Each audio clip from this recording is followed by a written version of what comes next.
बिस्मिल्लाहिर्रहमानिर्रहीम। अस्सलाम वालेकुम। एक बादशाह था और उसकी हुकूमत में एक लोहार रहता था और वो लोहार बड़ा नेक था।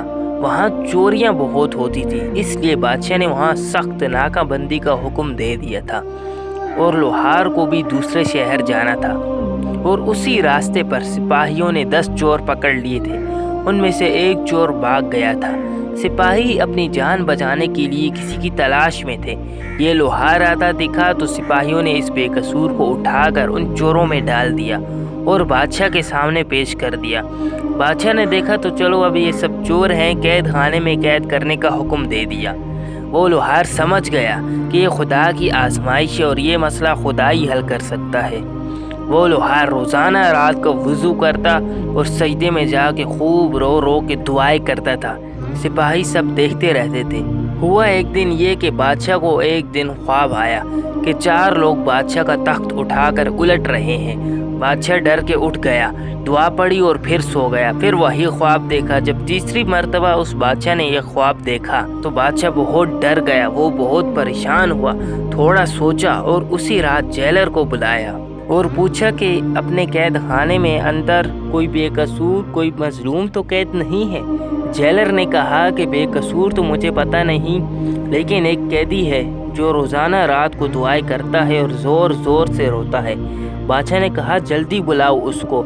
उसको बुलाया गया। तहकीक की गई तो पता चला कि ये बेकसूर है। बादशाह बहुत शर्मिंदा हुआ। बादशाह ने लोहार से कहा कि तुम 3 काम करना। पहला तो मुझे माफ़ कर दो और दूसरा मेरी तरफ से तुम ये 1000 दिनार का हदिया ले लो और तीसरा कि तुम्हें जब भी किसी चीज़ की ज़रूरत हो तो तुम मेरे पास आना। उस लोहार ने कहा कि पहला जो आपने कहा कि माफ़ कर दो तो मैंने माफ़ कर दिया और दूसरा ये 1000 दिनार का हदिया भी मैं कबूल कर लेता हूँ और तीसरा जो आपने कहा कि ज़िंदगी में किसी भी चीज़ की ज़रूरत हो तो तुम मेरे पास आना। मुझ जैसे गरीब के लिए वो खुदा तुम्हारे तख्त को 3 बार औंधा कर सकता है, तो मैं तुम्हारे पास क्यों आऊँगा, उसके पास जाऊँगा। तुम तो खुद मजबूर हो, मेरा खुदा सबसे बड़ा है। तो आज की इस वीडियो में हम आपको शवाल के हर जुमा का एक ऐसा वजीफ़ा बताएंगे। अगर आप इस वजीफ़ा को शवाल की किसी भी जुमा को करेंगे तो आपकी सारी परेशानियां, मुसीबतें ख़त्म हो जाएंगी। रोज़गार के लिए, रिज़्क़ में बरकत के लिए, जिस किस्म की भी आपकी परेशानी है तो वो ख़त्म हो जाएगी और इस वजीफ़े को करने से आपकी हर दुआ पूरी होगी। ये वजीफ़ा कौन सा है, ये वजीफ़ा भी हम आपको बताएंगे, लेकिन उससे पहले आप इस वीडियो को लाइक कर दें।